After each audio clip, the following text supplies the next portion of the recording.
So, the Palme d'Or 2023 goes to Justine Triet. Ce samedi 25 mai, Justine Triet reçoit la plus grande récompense qui est décernée au film présenté en compétition officielle au Festival de Cannes, la Palme d'Or pour son long métrage Anatomie d'une chute. Un long métrage de 2h30 qui suit le procès d'une femme écrivaine accusée du meurtre de son mari. Un long métrage qui sort cette semaine en France, le 23 août plus précisément. Pour ma part, j'ai eu la chance de le voir en avant-première, moins d'une semaine après sa consécration au Festival de Cannes, puisque directement à la suite du festival, les films des différentes catégories du festival sont diffusés en grande majorité à la capitale, et donc vous avez possibilité de les découvrir des mois avant leur sortie. C'était le cas pour Anatomie d'une chute, une séance exceptionnelle au MK de bibliothèque, à tel point qu'ils ont ouvert 3 salles tant il y avait de demandes forcément pour ce film, d'autant plus qu'il avait été consacré à la Palme d'Or. Moi, pour l'anecdote, j'avais réservé ma place avant même que le festival se termine, en fait, avant que le film soit récompensé, parce que j'avais eu d'excellents retours de mes collègues à Télérama qui forcément avaient pu voir le film et qui ont chanté les louanges de la part de la presse de façon générale et des spectateurs aussi. Donc j'avais pris ma place et quelle fut pas ma surprise lorsque quelques jours après avoir acheté, je découvre que le film est récompensé la Palme d'Or. Je me souviens avoir bondi de mon siège en entendant la nouvelle, en voyant en live Justine Triet s'est levé pour recevoir sa Palme d'Or. Une séance exceptionnelle, d'autant que sur place il y avait une bonne partie de l'équipe du film, Justine Triet bien entendu, Arthur Harry, son conjoint qui a également coécrit le scénario. Il y avait aussi 2 acteurs, le jeune Milo Machado-Graner qui interprète le fils du couple, Daniel, et Antoine Reynard qui lui interprète le procureur de la République. Je suis assez lente, mais non, je suis très heureuse évidemment pour moi, mais pour toute l'équipe. Ça fait 3 ans de travail ensemble. Anatomie d'une chute, j'ai donc eu la chance de découvrir le film en avant-première et j'ai décidé de prendre les devants, avant même la sortie du film en fait, de vous en parler, de vous donner envie de le voir parce qu'un film aussi important mérite d'être vu par le plus grand nombre. Tu m'as dit que t'avais entendu tes parents maman t'es sortie de la maison, c'est ça? Tu peux pas me dire qui était le plus énervé des deux? Non. So, as you know, the autopsy report is inconclusive about the cause of death. Stop. I did not kill him. That's not the point. Vous aviez déjà frappé votre mari? Non. Non, jamais. C'est bien ce qui s'est passé.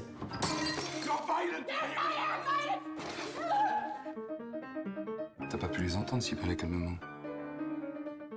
I'm innocent, you know that, right? Avant de commencer, je tiens juste à dire que si vous êtes là pour déposer un commentaire haineux contre Justine Triet, sans même regarder la vidéo, je vous invite à partir tout de suite, parce que nous savons tous que sur les gens qui regarderont cette vidéo, il y en a certains qui ne sont sûrement pas là par amour du cinéma. Je vous épargnerai la polémique qu'il y a eu autour du discours de Justine Triet, mais toujours est-il que pas mal de personnes croient encore que le film est financé par leurs impôts. Alors en barre d'infos, je vous mets un peu de lecture, quelques minutes de votre temps pour mettre fin aux idées reçues sur le financement du cinéma de façon générale en France. Parce que pour moi, l'éducation reste la meilleure des solutions. Alors si vous voulez comprendre pourquoi est-ce que le financement du film de Justine Triet et de façon générale le financement du cinéma français n'a pas grand chose à voir avec nos impôts, je vous invite à aller directement en barre d'infos. Anatomie d'une chute, de quoi ça parle? Sandra, Samuel et leur fils âgé de 11 ans, Daniel, vivent depuis bientôt 1 an loin de tout, dans un chalet à la montagne. Un jour, Samuel est retrouvé mort au pied du chalet. Suicide ou homicide? Une enquête pour mort suspecte va être ouverte et Sandra, malgré les doutes, va se retrouver rapidement inculpée. Nous retrouvons nos personnages 1 an plus tard, alors que le procès s'ouvre pour tenter de déterminer les causes du décès. La chute annoncée dans le titre est plurielle, voire triple. Les 3 sens qu'on peut donner à cette chute sont aussi les 3 axes principaux évoqués dans l'intrigue du film. La chute du mari, bien sûr, depuis le toit, puisqu'on va venir disséquer l'événement, disséquer les faits, point par point, pour tenter de comprendre ce qui s'est passé ce jour-là. Deuxième chose, la chute d'une femme, bien sûr, je le disais, la chute d'une femme qui est jetée sur la scène publique, inculpée, alors même que les doutes persistent encore. Et enfin, la 3e chute, celle d'un couple, une relation amoureuse qui se détériorait au fur et à mesure qu'on va appréhender au fil du récit, cette passion en fait qui faiblit et qui est noyée dans le quotidien. Anatomie d'une chute est donc un film de procès, particulièrement complet, puisque de l'affaire il en retrace l'intégralité, l'aube du drame, on a également le drame en lui-même, mais aussi le procès bien entendu, en sachant que le film nous apporte une conclusion donnée par le tribunal, bien entendu, on ne saura jamais réellement ce qu'il s'est passé ce jour-là. C'est uniquement le verdict, voilà, donné par le tribunal qui fera office de point final à cette histoire. En sachant qu'on aura aussi une petite suite à l'issue du procès pour voir comment est-ce que justement les personnages réagissent à l'issue de la réponse qui est donnée par le tribunal, le tout étant ponctué de flashbacks. Une histoire dense qui s'étale, je le rappelle, sur 2h30 de film et qui adopte un point de vue externe. On n'a pas de point de vue omniscient, un point de vue omniscient étant, vous savez, ce point de vue où on peut voir ce qui n'est pas dit, des choses qui ne sont pas oralisées par les personnages et qui nous permettraient d'avoir un coup d'avance. Ici, ce n'est pas le cas. On découvre les informations lorsque les protagonistes veulent bien en parler, et je dis bien veulent, puisque les langues vont se délier au fil du procès et qu'on va obtenir de nouvelles informations durant le procès. Que s'est-il produit ce jour-là? Nous n'en saurons rien. Le spectateur, en fait, est, tel les jurés, contraint de se forger un avis sur la seule base des témoignages. Même la reconstitution des faits gêne le trouble, jonché d'interrogations en suspens. Ce que je veux dire par là, c'est que lorsque la police tente de reproduire la scène à l'identique, telle que c'est produit ce jour-là, le doute persiste en fait, et il y a des zones d'ombre pour lesquelles nous n'aurons toujours pas de réponse, parce que un an après, la mémoire des personnages est floue, que le seul appui qu'on a, ce sont leurs souvenirs, et donc qu'il y aura forcément des zones qui ne parviendront pas à être éclaircies. Justine Triet déborde d'originalité lorsqu'il s'agit de filmer le procès et ne réutilise pas en fait les codes inhérents au film de procès tels que les plans fixes ou bien une certaine symétrie. A l'inverse, sa caméra est frénétique, voilà, elle est agitée comme ça peut l'être dans un tribunal en faisant des zooms soudains ou bien en ayant des mouvements rapides. Je pense à un plan qui m'a marqué lors de ma séance où on a la caméra qui se concentre sur le visage de Daniel, puis qui va se déplacer de gauche à droite pendant qu'il regarde de part et d'autre le procureur de la République et de l'autre Swan Arlo, l'avocat de Sandra. Dans cette salle d'audience, on a une joute verbale qui se joue, dominée pour le coup par l'avocat de la défense, interprété par Antoine Reynard, qui jubile en mettant Sandra en difficulté. Et face à lui, Swan Arlo trouve l'un de ses plus beaux rôles, dont la grande affection en fait, qu'il porte à Sandra est montrée en filigrane tout au long du récit. Now, looking for a stranger who walks in, kills him while you were sleeping right above and Daniel was out for a walk is a shitty strategy. Samuel had no enemies. That Stop. I did not kill him. That's not the point. Il y a une importance considérable qui est accordée au son dans l'anatomie d'une chute, à commencer par cette fameuse chanson d'introduction, Pimp, donc une version instrumentale qui va nous suivre tout au long du long métrage. Une scène, la scène d'introduction d'anatomie d'une chute, mais est ancrée dans mon esprit depuis que j'ai vu le long métrage. C'est l'une des meilleures scènes que j'ai vues cette année, où Sandra réalise une interview avec une journaliste et où se dessine une certaine tension sexuelle entre les deux personnages, puis soudain une musique assourdissante mise par Samuel, qui est dans cette scène précisément diffusée dans des enceintes, joyeusement bruyante, mise au maximum par Samuel au point de faire trembler les murs de la maison. On ne le voit pas, on ne voit pas Samuel durant cette scène. Pour autant, même hors champ, la façon avec laquelle il met cette musique à son maximum, qu'importe finalement que sa femme soit en entretien avec quelqu'un d'autre, on ressent la nocivité de cet homme qui semble même prendre un malin plaisir à troubler la quiétude de sa femme au point de la forcer à faire cesser l'entretien qu'elle avait à ce moment-là. Cette scène est l'un des derniers moments que Samuel et Sandra passent ensemble et par conséquent c'est une scène qui occupe une place clé dans la reconstitution des faits. D'autant que l'enfant Daniel assure avoir entendu une dispute à ce moment-là, ce qui permet d'avoir un témoin extérieur outre la parole de Sandra. Le problème étant que, avec une musique aussi forte, il n'est pas certain d'avoir bien entendu. Et la police elle-même va venir remettre en question ces certitudes. En fait, j'entendais pas vraiment les mots, j'avais que des bouts de voix, mais ça faisait... oui, mais non, si t'avais pas les mots, du coup, tu peux pas savoir si c'était une dispute ou pas. D'accord, mais ça faisait... Ça s'entendait que c'était pas une dispute. Non, Daniel, on est d'accord, il y avait la musique très forte, toi t'étais dehors, tes parents dans la chambre de ta mère, donc 2 niveaux au-dessus. Comment tu peux être sûr du ton des voix? Et, moi je me demande même d'ailleurs si t'as pu entendre les voix. J'étais juste en dessous de la fenêtre ouverte en fait, donc j'ai entendu... Enfin, je sais ce que j'ai entendu. Et cette musique va devenir une véritable pièce à conviction qui va être rejouée à maintes reprises tout au long du film pour reconstituer la scène. en abaissant le volume, en l'augmentant en fait, en ajustant le son, en plaçant Daniel à l'extérieur ou à l'intérieur de la maison pour savoir si la musique qu'il entendait à ce moment-là était plutôt feutrée, puisque Daniel est un garçon aveugle. Ça, c'est vrai que c'est un détail que je n'ai pas spécifié, mais Daniel est malvoyant et par conséquent, il y a une place importante qui est accordée à ses sens aussi.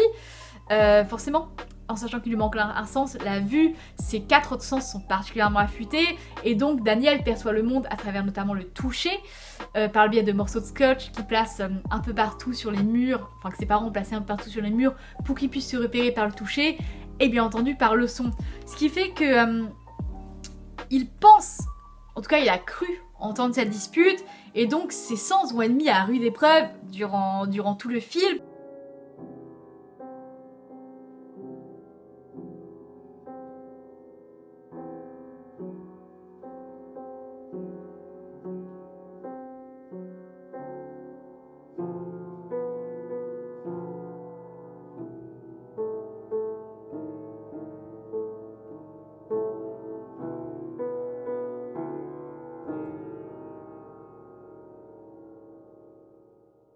Et puis comment ne pas terminer cette vidéo sans mentionner la femme qui porte ce film, Sandra Hüller, magnifique Sandra Hüller, qui joue également dans The Zone of Interest de Jonathan Glazer, qui lui sortira début janvier, l'un des longs métrages que j'attends le plus de l'an prochain. Et donc c'est un film qui a gagné le Grand Prix à Cannes, et si vous ne le savez pas, à Cannes, donc des longs métrages ne peuvent pas obtenir 2 fois un prix. Ce qui fait que, par exemple, Sandra Hüller, aussi grandiose soit-elle dans l'anatomie d'une chute, et visiblement elle l'est également dans The Zone of Interest, ne peut pas recevoir un prix étant donné que les 2 films ont déjà reçu quelque chose. Alors j'espère sincèrement que son interprétation sera récompensée dans d'autres festivals, dans d'autres cérémonies, parce qu'elle le mérite amplement. Elle joue ce personnage féminin complexe, faussement transparente, parce que si elle semble ouverte à l'échange, comme en témoigne cet entretien de début avec une journaliste, c'est une femme qui est insondable et il est difficile de dire ce qu'elle pense à tel moment. D'ailleurs, elle va réaliser une action qui va renforcer sa culpabilité aux yeux des autres, c'est qu'elle va omettre certains points par crainte que cela se retourne contre elle. Mais justement, le fait de cacher la vérité va la rendre encore plus suspecte. Parce qu'au fond, qu'est-ce que la vérité en fait? N'importe quel élément semble suspect lorsqu'il est utilisé comme pièce à conviction. I'm sorry to interrupt, I'm sorry, but I don't know, you come here, okay, with maybe your opinion, and you tell me who Samuel was and what we were going through. But what you say is just, it is just a little part of the whole situation, you know. Tout est prétexte à suspicion et c'est exactement ce qui va se passer ici. Sandra va voir sa vie passer au crible dans toute son intimité, y compris sa sexualité. Je fais référence évidemment à la scène du début avec cette tension homosexuelle qui s'en dégage, afin de pointer tel ou tel élément qui pourrait prouver une culpabilité. Sandra Hüller, qui joue le personnage de Sandra dans le film, est une actrice allemande et par conséquent le film est multilingue. On entend plusieurs langues dans le long métrage puisque elle est allemande, son mari est français, l'anglais est leur langue commune dans le couple, mais au procès elle est forcée de parler en français. Ses paroles se font alors plus hésitantes au point de basculer en anglais lorsqu'elle ne parvient pas à trouver ses mots.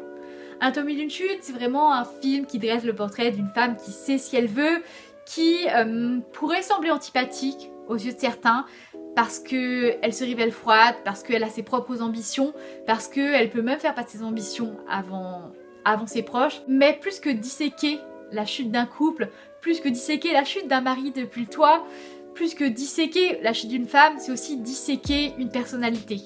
Vous l'avez compris, Anatomie d'une chute a su s'emparer de mon cœur, et ce, dès la scène d'introduction. Moi, il faut savoir que si la scène d'introduction me happe, en général, ça sent plutôt bon pour la suite, et ça a été le cas évidemment avec Anatomie d'une chute, comme vous l'avez compris au vu du nombre de fois où j'ai radoté sur cette fameuse scène.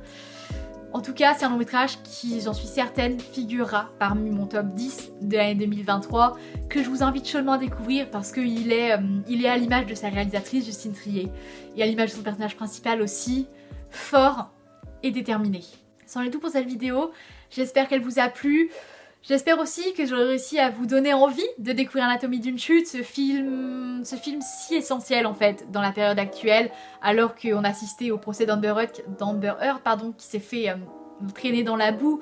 Et je vais pas revenir sur ce sujet-là, mais je vous invite chaudement à regarder le documentaire La Fabrique du mensonge de France 5, consacré justement à cette affaire, qui permet de montrer que l'un n'est ni blanc ni noir dans l'histoire, mais que pour autant Amber Heard a pris un sacré coup quand même dans cette affaire. Et Anatomie d'une chute fait écho avec ça, et c'est vrai que les retours qu'il y a eu aussi sur le discours de Justine Triet et la vague de haine qu'elle a essuyée ensuite font tristement écho à son long métrage. Et c'est aussi pour ça que des longs métrages aussi importants se doivent d'exister et se doivent d'être valorisés dans des festivals aussi importants que le festival de Cannes. Aussi, j'espère que vous serez en salle mercredi, parce que moi c'est certain, Anatomie d'une chute, j'y retourne dès que possible. Sur ce, je vous dis à la prochaine.